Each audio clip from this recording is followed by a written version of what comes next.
안녕하세요. 책 데이트 시간입니다. 오늘 리뷰할 책은요. EBS 특별기획 통찰이란 책입니다. 이 책은 2016년 4월 4일부터 2017년 2월 21일까지요. EBS에서 86부작으로 방영된 것을 엮은 책입니다. 저는 통찰 이 프로그램을 시청하지 못해서요. 책으로 읽었습니다. 우선 이 책 구성을 살펴보면요. 통찰은 인간, 자연, 역사, 예술, 상생, 미래 이렇게 총 6개의 파트로 나누어져 있고요. 각 파트 안에 2개의 챕터가 들어가 있습니다. 파트 1 인간 편에서는요. 통찰의 시작을 알타미라 동굴에서부터 찾고 있는데요. 어두운 동굴 속에서 인류 최초의 사유가 시작되었다는 거죠. 우리나라 단군 신화 이야기가 있잖아요. 곰이 동굴에서 쑥과 마늘만 먹고 100일을 견뎌서 웅녀로 변했다는 이야기나 신라 승려인 원효대사가 동굴 안에서 해골바가지에 담긴 썩은 물을 마시고 깨달음을 얻었다는 것도요. 통찰과 연관이 있다는 이야기를 읽으면서 다른 시각으로 동굴을 해석할 수 있어서 놀라웠습니다.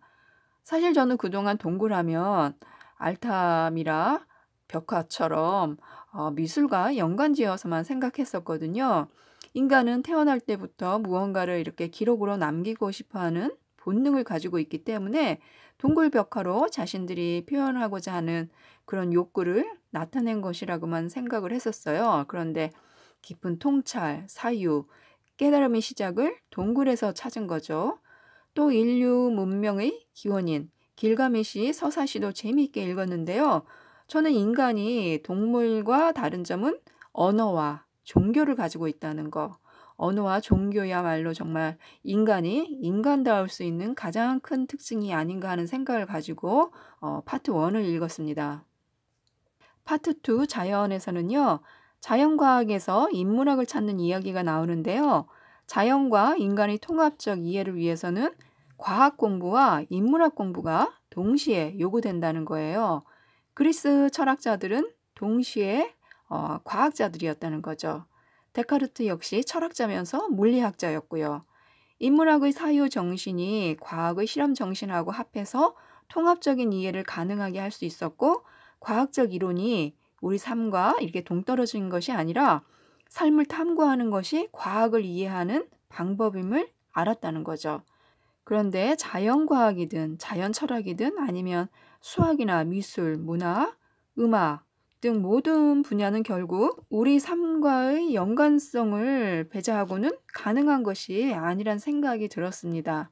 파트 3 역사편에서는요. 지중해 교역이 유럽에 남긴 것과 또 임진왜란과 한중일 관계에 대해서 다루고 있는데요.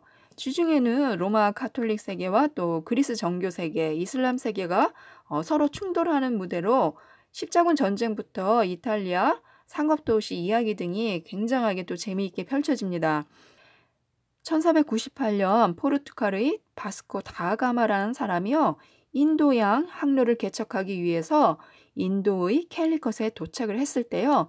이미 그곳에서 상업권을 장악하고 있었던 사람들이 있었죠. 바로 튀니지 상인들이었었는데요. 튀니지 상인들이 이 바스코 다가마를 보고 여기 왜 왔냐고 묻는 거예요. 그러니까 그때 바스코 다가마가 우리는 기독교인과 향신료를 찾아서 왔다라고 대답을 하는데요. 종교와 향신료가 얼마나 또 큰 자리를 차지하고 있었는지를 알 수 있는 대목이었습니다. 유럽인들은 향신료가요. 지상 낙원에서부터 나왔다는 믿음을 갖고 있었다고 해요.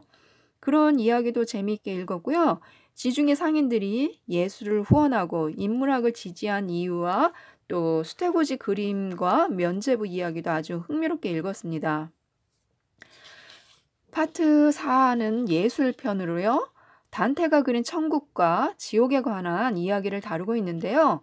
이탈리아 국기 속에 초록색, 흰색, 붉은색이 단테가 사랑했던 베아트리체의 색이라고 하네요. 바로 희망을 상징하는 색이라고 합니다. 연옥의 끝부분에서 단테는 꿈에 그리던 베아트리체를 만나는데요. 베아트리체는요, 그때 흰 옷을 입고 초록색 가운을 걸쳤는데요. 그 안쪽에는 붉은색 옷을 입고 있었대요. 저도 처음 알았습니다. 베아트리체. 국기, 입고 있던 옷. 미술이 마술이 될 때도 굉장히 흥미롭게 읽었습니다. 미술을 보면서 영감을 얻고 또 다시 멋진 작품으로 만들 수 있는 원천이라는 건데요. 모나리자가 여러 버전으로 여러 예술가들에 의해 새롭게 탄생한 것만 봐도 미술이 끊임없이 영감을 불러일으키는 것은 틀림없는 사실입니다. 그래서 뭐 패션 디자이너들이나 또 예술 세계에 종사하시는 분들은 미술 관람을 굉장히 좀 자주 하시는 것 같아요. 어떤 영감을 얻기 위해서. 여기서 정말 재미있었던 것은요. 트럼프 대통령의 헤어스타일이었습니다. 저는 텔레비전을 볼 때마다 그 트럼프 대통령 헤어스타일을 보면서요. 왜 헤어스타일이 저렇지? 좀 이상하다고 생각을 하긴 했었어요. 좀 그 스타일리스트들이 좀 멋있게 만져주지 이런 생각을 했었었는데요. 이 책에서는 알렉산더 대왕과 트럼프 대통령의 헝클어진 머리와 곧은 콧대, 두꺼운 목이 전형적인 전사의 모습으로 비슷하다는 거예요. 알렉산더 대왕은 전쟁터를 누비면서도 전속 조각가를 대동하고 다녔는데요.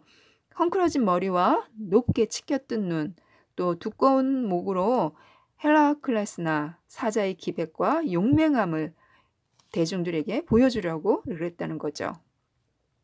그런 비주얼을 트럼프 대통령에게 적용시키려고 한 것은 아니었나 이렇게 책은 얘기를 하고 있는데요. 사진을 보니까 진짜 너무 닮아서 그럴 수도 있겠다. 이게 뭐 하나의 전략일 수도 있겠다는 그런 생각도 하면서 읽었습니다. 파트 5에서는요. 상생을 다루고 있는데요. 이기적 유전자, 이타적 행동, 기생충과 손자병법에 대해서 또 평소 쉽게 접하지 않았던 부분을 읽어볼 수 있어서 좋았습니다. 파트 6에서는요. 미래를 다루고 있는데요. 저는 특히 이 미래 부분이 굉장히 또 관심이 갔습니다. 인공지능 시대잖아요. 인간의 미래가 어떻게 될까 뭐 이런 궁금함도 있었지만요. 이 로봇도 윤리적일 수 있는가라는 부분도 앞으로 많이 대두될 문제 같아서 흥미로웠습니다. 인공지능 로봇이 점점 많아지고 영화나 드라마에도 굉장히 많이 나오잖아요. 소재로. 근데 저는 아직 그 로봇이 나오는 로봇과 사랑에 빠지는 그런 이야기는 정말 쉽게 동화되지 못하고 정말 낯설어하고 있습니다. 로봇과 사랑에 빠진다? 과연 그럴 수 있을까? 상상을 하면 제가 이해가 안 되는 거죠. 그런데 만약에 정말로 로봇과 사랑에 빠지는 것이 가능한 일이 되었다고 가정을 했을 때 윤리적인 문제뿐만이 아니라 법적인 문제는 어떻게 되는 것일까? 법적인 문제는 전혀 생기지 않는 것인가? 그런 또 생각이 들었습니다. 왜냐하면은 우리가 인간과 인간이 결혼을 하면 법적으로 호적에 올리잖아요. 그런데 로봇일 경우에는 어떻게 되는 건가? 제가 너무 앞서갔나요? 그런 생각이 들어가지고 이 부분도 아주 흥미롭게 읽었습니다. 지금까지 뭐 잠깐 간단하게 살펴봤는데요. 이 책은 인간, 자연, 역사, 예술, 상생, 미래로 나뉘어져 있지만요. 실은 하나의 큰 주제, 상위어를 갖고 있다고 생각돼요. 저 꼭대기까지 올라가면 결국 남는 것은 우리 인간의 삶이죠. 인문, 사회, 철학, 예술, 경제, 또 정치나 미디어, 첨단 과학 등 그러니까 모든 것들이 우리 인간을 아우르고 담고 있잖아요. 그래서 우리의 삶이 아닐까 하고 생각을 했습니다. 지금까지 지나온 과거를 되짚어서 현재의 우리와 미래의 우리까지 이렇게 통찰할 수 있도록 이끌고 있는 책인데요.